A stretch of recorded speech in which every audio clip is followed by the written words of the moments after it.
বাচ্চার বাবা মা হয়ে গেছি। সো বাচ্চাকে ঘিরেই আসলে ভ্যালেন্টাইন্সটা। ও সবসময় বলে যে ফুলের চেয়ে আসলে দামি উপহার আর হতে পারে না, মানে ফ্রেশ ফ্লাওয়ার, এটা ও খুব পছন্দ করে। আমার মেয়ে ফ্রেশ ফ্লাওয়ার অনেক পছন্দ করে। আপনারা দেখেছেন রিসেন্টলি আমি একটা ভিডিও দিয়েছি আমাদের গার্ডেনিংয়ের, যেখানে অনেক অনেক ফুল আমরা নিজেরাই হচ্ছে ছাদ বাগানে করে থাকি। এটা আমার মেয়ের জন্য। সো ও ফ্রেশ ফ্লাওয়ার এনে দিয়েছে আমার মেয়েকে, ভ্যালেন্টাইন্সের শুভেচ্ছা দিয়েছে, আমাকে দিয়েছে, কেক এনেছে। আর এটুকুই আসলে, খুব বেশি ঘটা করে পালন করার আসলে কিছু নাই, কারণ এখন যেহেতু বাচ্চার বাবা মা হয়ে গেছি।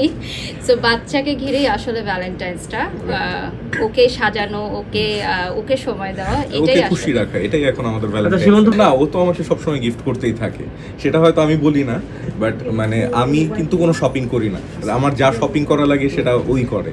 সো সেই জায়গা থেকে আমার আসলে আর কিছু চাওয়ার নাই। সব থেকে বড় বিষয় যেটা হচ্ছে যে আমাদের দুজনের কাছে চাওয়া হচ্ছে যে সবসময় যাতে আমরা একে অপরের পাশে থাকি, বিপদেও পাশে থাকি, সুখেও পাশে থাকি, এবং আমরা দুইজন মিলে যাতে আমাদের বাচ্চাকে সুসন্তান হিসেবে গড়ে তুলতে পারি, এটাই চাওয়া।